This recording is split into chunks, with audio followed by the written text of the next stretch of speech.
اقامت دین کے جو جدوجہد کرنے والے ہوں انہیں کبائر کے بارے میں اصل میں زیادہ حساس ہونا چاہیے. صغائر کے معاملے میں جس طرح زیادہ حساس ہم ہو گئے ہیں وہ اصل میں ایک بالکل غلط رخ ہے.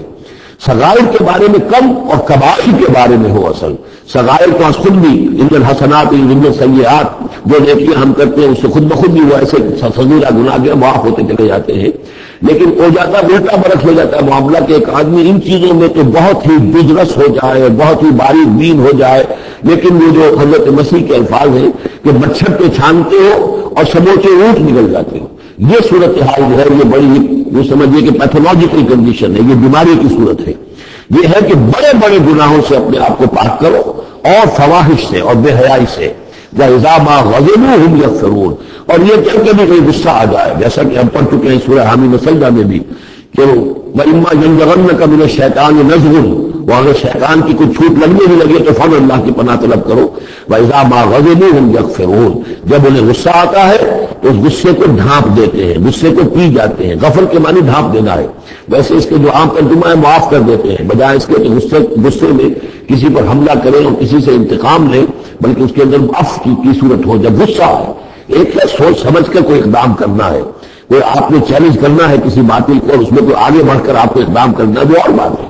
ایک ہے کہ غصے میں آ کر کوئی اقدام کیا جائے. وَإِذَا مَا غَضِبُوا هُمْ يَغْفِرُونَ, تو وہ معاف کر دیتے ہیں, یا یوں کہیے غصے کو پی جاتے ہیں, یعنی غصے کے اوپر وہ پردہ ڈال دیتے ہیں. غفل جو ہے مغفر کہلاتا ہے خوف, کہ جو سر کو ڈھانپ لیتا ہے تاکہ تلوار کا وار اگر سر پر آئے تو سر بچ جائے اور خود اس کو روک لے, تو مغفل. غفل کے معنی ڈھانپ دینا, گناہ کو ڈھانپ لینے والی شے ہے اللہ کی مغفرت.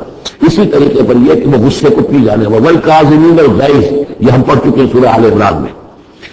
نمبر آگے چلیے وَالَّذِينَ اسْتَجَابُوا لِرَبِّهِمْ, اور وہ لوگ کہ جنہوں نے اپنے رب کی پکار پر لبیک کہا. وہ پکار کون سی ہے؟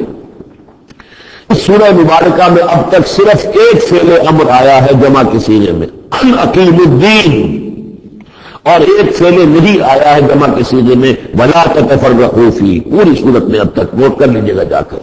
تو یہ پکار اللہ کی کون سی ہے؟ اقیم الدین ولا تتفرقوا فیہ.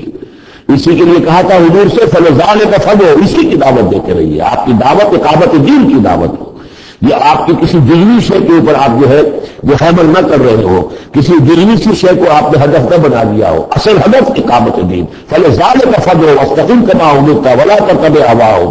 اب یہاں فرمایا والذین استجابوا لربهم, جنہوں نے اپنے رب کی پکار پر لبیک کہا, واقاموا الصلاۃ, اور نماز قائم کی, اور وامرهم شورى بینہم, کیونکہ اب اجتماعی زندگی ہے, جماعتی زندگی ہے, اس میں مشاورت کا نظام ہونا چاہیے کہ وہ جو فیصلے کریں, جو قدم اٹھائیں, وہ باہمی مشاورت سے. یہ بھی روح جب تک کہ اس اجتماعیت کے اندر نہیں ہوگی باہمی مشاورت کی, اور یہ کہ کوئی ایک شخص سمجھے کہ بس ہر معاملے کے اندر مجھے اپنی مرضی چلانی ہے, تو ظاہر بات ہے کہ پھر وہ کام آگے نہیں چلے گا. ہم پڑھ رہے ہیں کہ حضور سے یہاں تک کہا گیا ہے کہ یہ جن صحابہ سے خطا ہوئی ہے, غلطی ہو گئی ہے, ان کو بھی آپ وشاورہم فی الامر فاعف عنہم واستغفر لہم وشاورہم فی الامر. حالانکہ ان سے خطا ہوئی ہے, غلطی ہوئی ہے, لیکن پھر بھی آپ انہیں اپنے مشورے میں شامل رکھیے, اس لیے کہ اس سے دلجوئی ہوتی ہے, ساتھیوں کے اندر میوچل کانسیپٹ ڈیولپ ہوتا ہے, ایک کانفیڈنس ڈیولپ ہوتا ہے, اور وہ سمجھتے ہیں کہ ہماری یہ بات سمجھی جاتی ہے. اور حضور نے بسا اوقات اپنی رائے کو پیچھے رکھ کر اپنے ساتھیوں کی رائے کے مطابق فیصلہ کیا. غزوہ احد میں یہی ہوا ہے, غزوہ بدر میں یہی ہوا ہے کہ جہاں پر آپ نے کیمپ لگانے کا فیصلہ کیا تھا, جب بعض صحابہ نے آ کر کہا کہ ہمیں رجالوں کو ہم اپنی رائے دیں, اور جب انہوں نے کہا کہ ہمارے خیال میں وہ جگہ بہتر ہے, آپ نے کہا ٹھیک ہے یہاں سے کیمپ اکھاڑو, وہاں لگا دو. وَأَمْرُهُمْ شُورَى بَيْنَهُمْ وَمِمَّا رَزَقْنَاهُمْ يُنْفِقُونَ. ایک اور شے جو لازم ہے اقامت دین کی جدوجہد میں, جہاں وقت لگے گا, جہاں آپ کی توانائی صرف ہوگی, اس میں پیسہ بھی لازم درکار ہے. وہ دعوت دین کا کام ہو, اقامت دین کی جدوجہد ہو. وَمِمَّا رَزَقْنَاهُمْ يُنْفِقُونَ, یہ انفاق کا مضمون آ گیا, اور جو کچھ کہ ہم نے انہیں دیا ہے اس میں سے وہ انفاق کرتے ہیں. وَالَّذِينَ إِذَا أَصَابَهُمُ الْبَغْيُ هُمْ يَنْتَصِرُونَ. یہ وہ چیز ہے جس کے لیے میں نے نوٹ کرایا تھا کہ ایک ہے دعوت دین کا مرحلہ.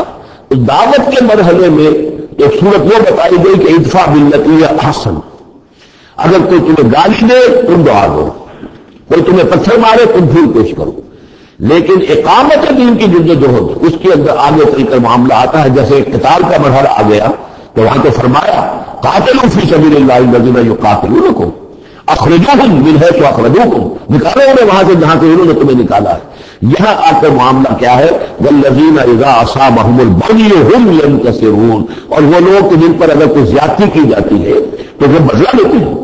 یعنی یہاں پر اب اس کو اصل میں جدوجہد جو ہے حضور صلی اللہ علیہ وسلم کی، اس کے لیے اگر آپ دو مراحل سمجھیں گے کہ جو مکی دور میں وہ تھا وہ دعوت کا مرحلہ تھا، ابھی اس میں اقدام کوئی نہیں کیا گیا، لیکن جب اقامت دین کے لیے اقدام شروع ہو جائے گا، آگے بڑھ کر باطل کو چیلنج کریں گے، تو اب وہ بات نہیں کر سکتے کہ معاف کر دیا کریں وہاں تو، بلکہ یہ ہے کہ جو غزوہ بدر میں جو اسیر ہوئے تھے ان کو بھی اگر فدیہ لے کر چھوڑ دیا گیا تو اللہ تعالیٰ کی طرف سے اس پر بھی اظہار ناپسندیدگی ہو گیا، بلکہ حضرت عمر کی رائے کی جو ہے گویا کہ تائید کی وہی نے کہ ان کو تو سب کو قتل کیا جانا چاہیے تھا، اور وہ ہمارے اندر جو رشتے دار ہیں قریبی وہ اپنے ہاتھ سے قتل کرتے، اس لیے کہ یہ شریعت لے کر چلے جائیں گے، ظاہر بات ہے کہ اگلے سال وہی لوگ اکثر و بیشتر آ گئے کہ نہیں آ گئے، وہ چڑھائی کر کے آ گئے احد کے اندر، تو اس لیے وہاں پر آ کر جب اقامت دین کا مرحلہ جو ہے اقدام کے مرحلے میں جد و جہد آتی ہے تو اس میں ہے والذین اذا اصابہم البغی هم ینتصرون، یہ گویا کہ ان دونوں مراحل کا آپس کا فرق و تفاوت ہے۔